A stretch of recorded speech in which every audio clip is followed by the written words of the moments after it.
kako jim je sosed Vratovinc prepustil ledino. Če bi zjutraj peteline zapel, bi še vsi drnjohali kot trnjulčica.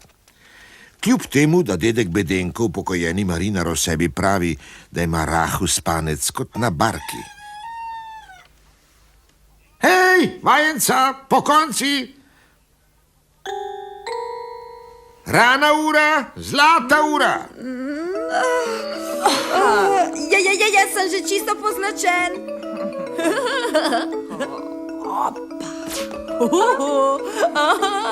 Jajo, greva.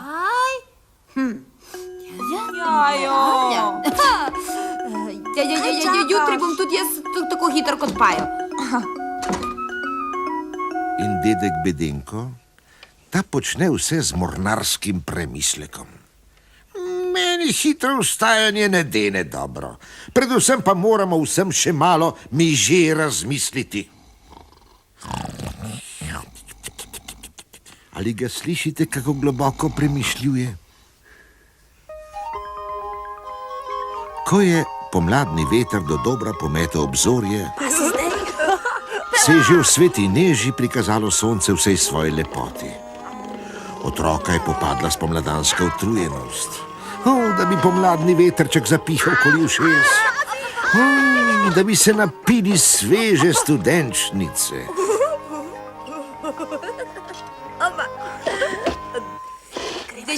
Ko bi prenehala uganjati kozlarije in bi raje premislila, kje naj sejemo.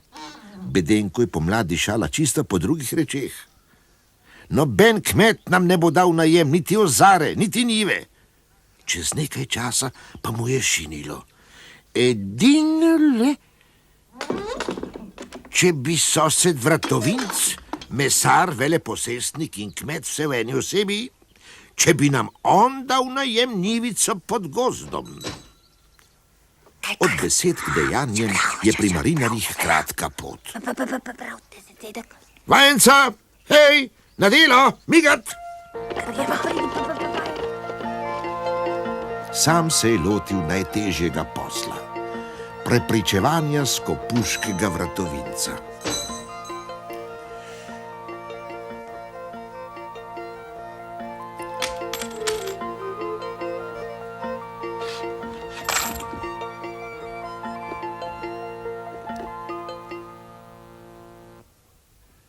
Ja, od župana ste kupili rodovitno zemljo pri ribniku, dragi sosed. Ledino pod gozdom že 3. leto puščate v nemar. Tam je polno kamenja. No, kaj, ko bi jo prepustili nam? Kepa. Nikomora. Kaj pa, če bi ravno letos želel to njivo obdelati,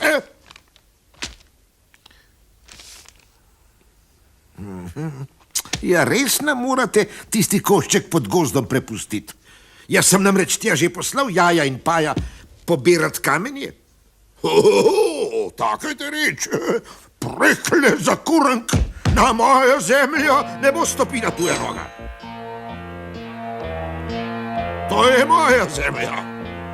To je moj kamen. In gorje si ga tistemu, ki tega ne upošteva. Pazit, stop.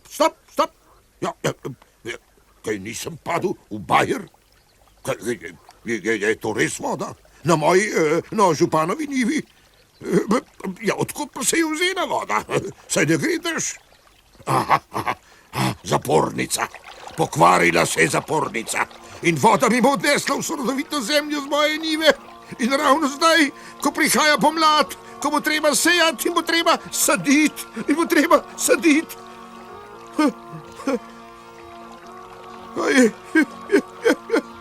Pomoč! Kdo bo rešil mojo njivo, ki sem jo kupil od župana za težke tisočake?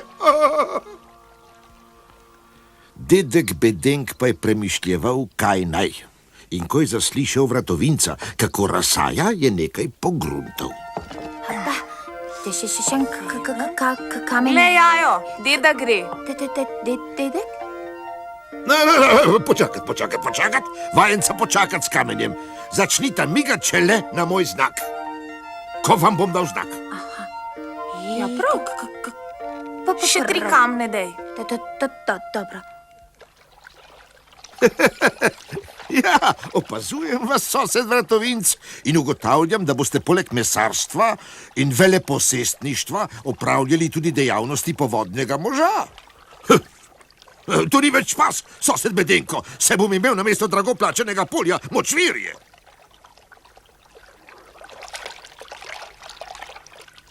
Pa bi odstopili ledino pod gozdom tistemu, ki bi zajezil vodno ujmo. Če teče Vratovincu voda v čevlje, takoj mehak. Deda Bedenko pa brž zapečati kupčijo. No, pa udariva Vratovinc.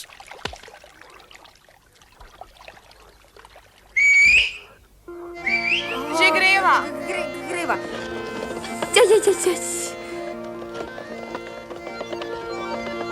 Fanta sta tu, kot bi mignil. Zdaj pa hitro, kot bi vama gorelo pod petami. No, 3. Sej, voda je še hujša kot ogana, ne, deda? Vsi so bili veseli, da je ledina pod gozdom njihova. No? In spet se je pokazalo, da dedek Bedenk, odsluženi marinar, ni po župi priplaval. Kamelje. To bi si lahko tudi jaz sam izmislil. Preklet za kurenk. Kako sem se samo pustil nasmolit. Saj sem jim prepustil njivo za en sam voz svojih lastnih kamnov.